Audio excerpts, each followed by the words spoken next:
And as the first editions of next day's papers appeared, those family divisions apparently deepened.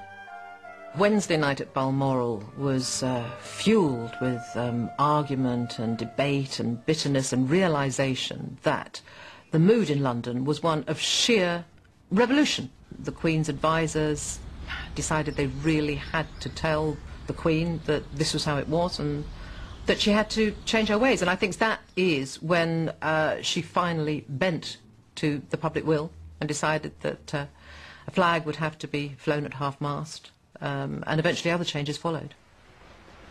The royal family is clearly listening to public criticism.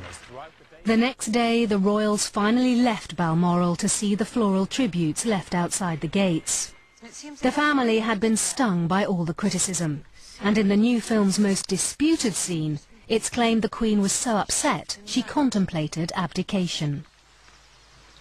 When you no longer understand your people, Mummy, maybe it is time to hand it over to the next generation. Oh, don't be ridiculous. Remember the vow you took? I declare that my whole life, whether it be long or short, whether it be long or short, shall be devoted to your service. Abdication has never entered the Queen's head.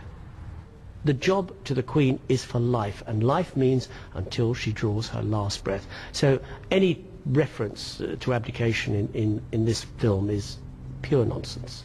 And the Queen returns wearing the imperial state crown, her robes and train.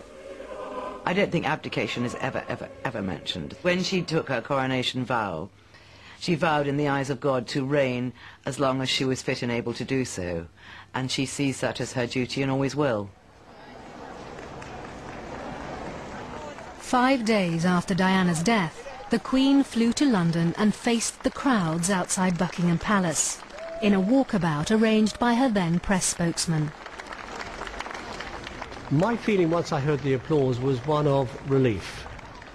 I mean, I don't think the Queen felt at any time that she was home and dry, but it did relieve some of the anxiety as to what sort of reception she would get. It really isn't it as if the public and the royal family, the monarchy, have had a quarrel this week, and now it's being healed in some measure. It was an extraordinary afternoon, broadcasting on it. We didn't know what was going to happen. They got out of the car and they started walking, I think very, very nervously. I don't think they knew quite what the public were going to make of them. And then I think someone came forward, said a kind word to the Queen, and we sort of saw a smile. And it did seem as if the public were forgiving their Queen. But I mean, you really can't underestimate how much there was a feeling that the Queen's place in this week of absolute crisis was to be at the head of her people. At the head of her people, yes, but in control of events, no. By now, Blair and Alistair Campbell were literally calling the shots. It was Number 10's idea, or so I'm told by usually reliable sources, that the Queen should do a live statement from the palace on the Friday evening into all the news bulletins. So what I say to you now, as your Queen and as a grandmother, I say from my heart. First, I want to pay tribute to Diana myself. Over the Queen's shoulder you could see all those crowds who had been instrumental in making her the head of state do it.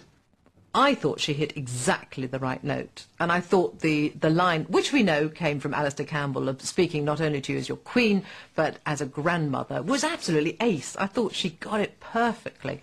Now, she got a lot of help, but thank goodness, even if it was like pulling teeth to make her accept it, she did accept it. It's very interesting towards the end of the speech, when many people would have said, well now, tomorrow we have the funeral, and let us all remember this person who touched everybody's hearts so much.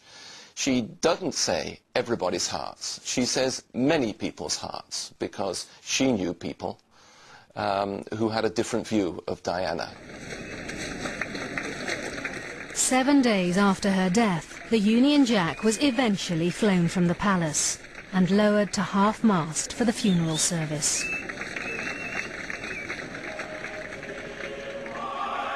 The People's Princess got the funeral the people had wanted for her all along, with the royal family prominently in front of the cameras.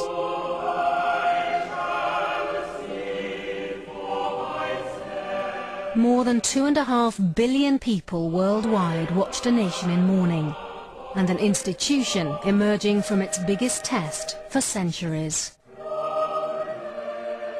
I think at the end of the day, the Queen saved herself. It had been her decision to stick her heels in, and it was her decision to let the stiff upper lip wobble. I think she probably understands that he was right and that she was wrong, and it may well be quite grateful to him for having at least reduced the amount of damage that she did to the monarchy's reputation by her slow reaction to events. The palace admitted there were some minor differences, but 9 days after the funeral, the Queen issued a statement denying she'd succumbed to any outside pressure in her response to the Princess of Wales's death. The Queen made it clear today in a remarkable statement that nobody pressurised her into anything. To this day, neither she nor Tony Blair has revealed what they really said to each other in the week Diana died.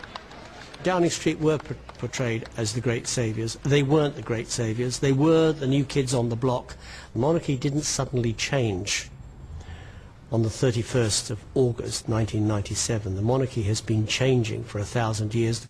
I think it's undoubtedly true the palace got increasingly irritated that the idea got around that Tony Blair had single-handedly pulled the monarchy out of this crisis. That's sort of understandable.